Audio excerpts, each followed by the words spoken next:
What's up everyone? In today's video, I'll be sharing with you 20 tips that you must know for Season 10. Now, the majority of these tips will be regarding the recent changes to the map, weapon changes, legend changes, shifts to the meta, but I also am going to throw in some upcoming changes that will affect some of these tips, so you got to stay tuned throughout the video. If anybody's new to the channel, I post a ton of Apex content teaching you guys how to improve at the game, and so without further ado, let's just hop into these 20 tips. Tip number 1 is Seer Tactical does a total of 6 things currently.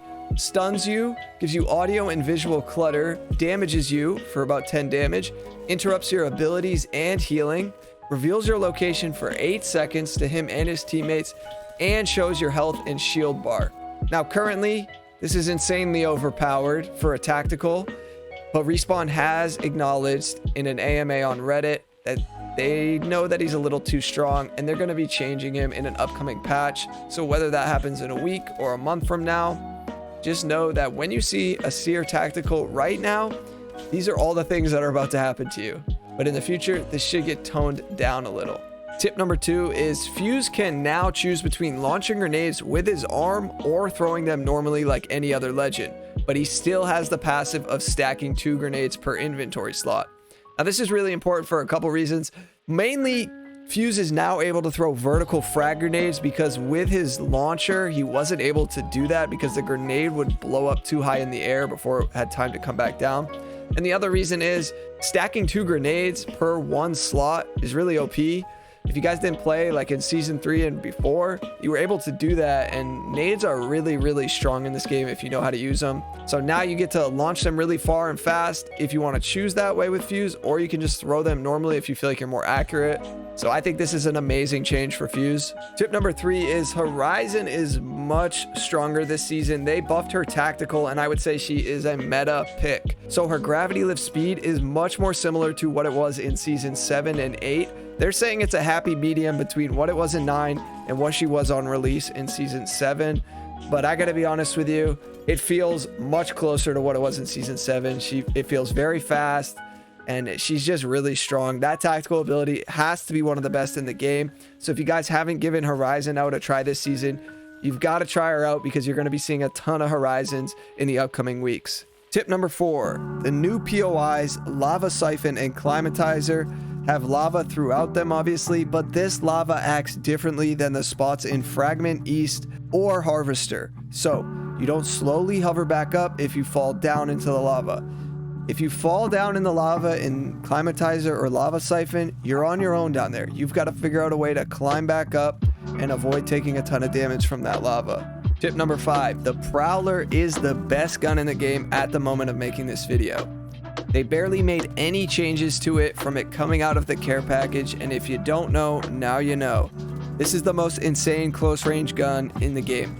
You can 2 or 3 burst somebody on purple or red armor, and the time to kill on it is just insanely quick. This is another change that they're debating nerfing. They didn't really say much in the AMA on Reddit, but they did say they're aware of it. So once again, this may be changed in a week or a month, but for now, if you guys haven't used the Prowler, you're definitely sleeping on it. Tip number 6, the boosted loader hop-up, which goes on the Wingman and Hemlock, is insanely strong for the Wingman. I have yet to try it out for the Hemlock, but for the Wingman, it increases the magazine size and it increases your reload speed time by about 50%, I would have to say. And there's a little green bar you will notice when you ADS that gun, and basically once you've exhausted 3/4 of your clip, that green bar will then turn to a little thing on your UI that says fast reload. If you miss that, the bar will then turn red and you will just have a normal reload speed time. Now this is a legendary hop-up, so it's not super common to find, but if you can find it and pair it with the Wingman or the Hemlock, you won't be disappointed. Before I get into tip number 7, you've got to do me one favor and smash the like button for the YouTube algorithm. This helps the video out tremendously and will only take a second of your time. All right, let's talk about tip number 7. Seer's passive, the heartbeat sensor, will turn orange when you are in range of enemies, and if it is blue, then you are not quite within range of them.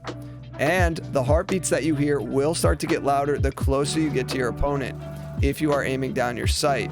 And with Seer, you can ADS without a weapon. Tip number 8, the gondolas start to pick up speed after you are able to get on them. So if you're trying to catch it and you're a bit behind, good luck on that one. Tip number 9, the new Rampage LMG is really good, but if you didn't know, it is only able to break doors if it is revved up with a thermite grenade.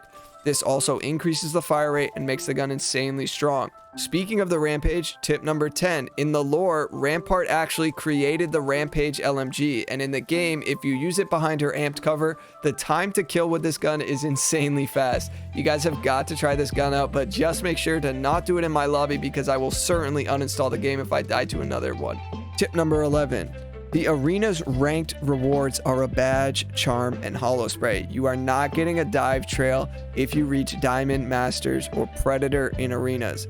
Now, I know you don't fly into arenas like you do in BR, but you should still get the dive trail in my opinion if you put in all that work. But just so you guys know, the holo sprays are only given out for Diamond and above, and the weapon charms are only given out for Gold and above. So keep this in mind if you are grinding arenas ranked. Tip number 12, Watson's ultimate no longer prevents friendly caustic ultimates from being deployed. If you guys have ever tried to play caustic and Watson together, this was always an issue. The Watson gen would always eat a caustic ultimate if you tried to use it in the same area. Now they can coexist. So go have fun with caustic and a Watson in a building. Let me know how it goes. Tip number 13, you can destroy Seer's ultimate by shooting the little orb that is in the middle of it, but good luck finding that thing because his ultimate covers so much ground. Tip number 14, they buffed the L-Star this season and it is probably in the top 3 of weapons. If you didn't know, they buffed the mid-range recoil pattern. They reduced the VFX effect, which basically means it's not as blinding for you to get shot at by it and when you shoot it.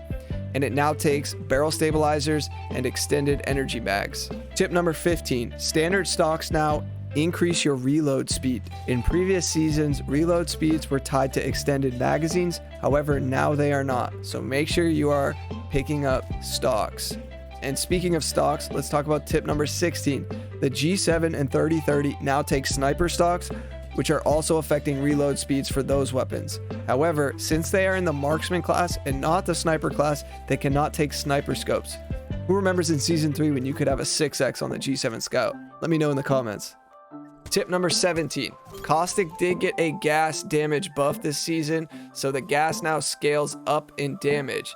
So if you got used to dealing with caustic gas last season and it didn't do much to you, this season it's a bit different. I did a little test in the firing range with my friend and it takes about 12 seconds for you to die to caustic gas.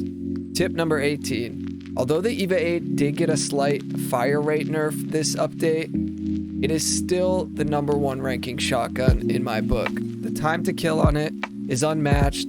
The Peacekeeper and the Mastiff are definitely viable options, but at this point, I think the EVA is so consistent and the fire rate is so fast. If you're not using the EVA, you're basically at a disadvantage if you're using shotguns. Tip number 19. Wow, I'm coming up on 20 tips in just a little over 8 minutes. That's kind of crazy. All right, guys, if you are tired of solo queuing and it's driving you crazy, tip number 19 has to be find people to play with. And I always get comments like this, like, I have no one to play with, this, that. Join my Discord. The link is in the description. There's always people in my Discord looking for other people to play with. And I can't guarantee you everybody you'll play with is gonna be a match, but you can try it out and you can find some people. You got to test the waters, you know what I mean? And it'll definitely help you out. Let's cover the last tip, tip number 20. It's really important for me specifically, someone who makes content around this game, to pause from time to time and just have fun playing Apex. It's a video game at the end of the day.